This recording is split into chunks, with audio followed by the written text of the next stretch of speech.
سلام، امیدوارم حالتون خوب باشه. امروز میخوایم دستگاه مواشی مدل 2038 رو با هم کامل تست بکنیم، ازش قهوه اسپرسو بگیریم، با شیر فومدار بکنیم، همه رو میخوایم با هم انجام بدیم. خب برای استفاده از دستگاه تو مخزن آب دستگاه ترجیحاً آب تصفیه شده بریزید. اگه آب از دستگاه تصفیه نداشتین، آب آشامیدنی بطری هم میتونید استفاده بکنید. اول از همه پورتافیلتر رو باز میکنید. میبینید داخلش چند قطره آبه. حتما پورتافیلتر رو داخلش رو خشک بکنید به دستمال. تقریبا 13-13.5 گرم داخل پورتافیلتر باید ما قهوه بریزیم. من از فانل استفاده میکنم که قهوه‌ام پخش و پلا نشه، بیرون نریزه.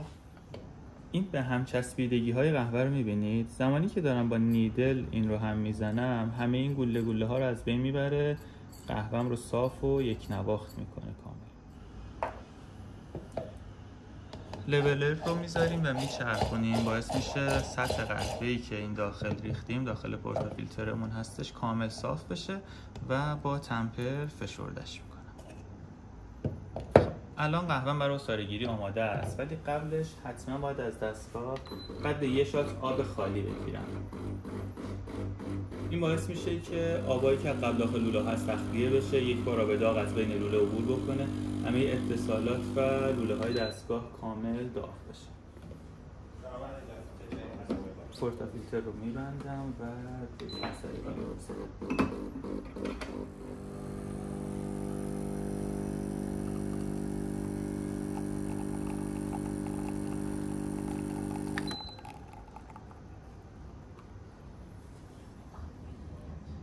برای فومدار کردن شیر و استفاده از نازل بخار، این دکمه بخار رو میزنم. باید چند ثانیه صبر بکنیم که دستگاه کامل آماده به کار بشه. این دکمه چشمک‌زن که ثابت بشه، دستگاه آماده است که ازش استفاده بکنیم. خب زمانی که دکمه بخار ثابت شد، یه دستمالی که اینجوری بغل دستمون هست دور نازل بخار میپیچیم. پیچ بخار رو باز میکنم که یه مقدار این شکلی می‌بینید آب داخلشه، اینو تخلیه بشه.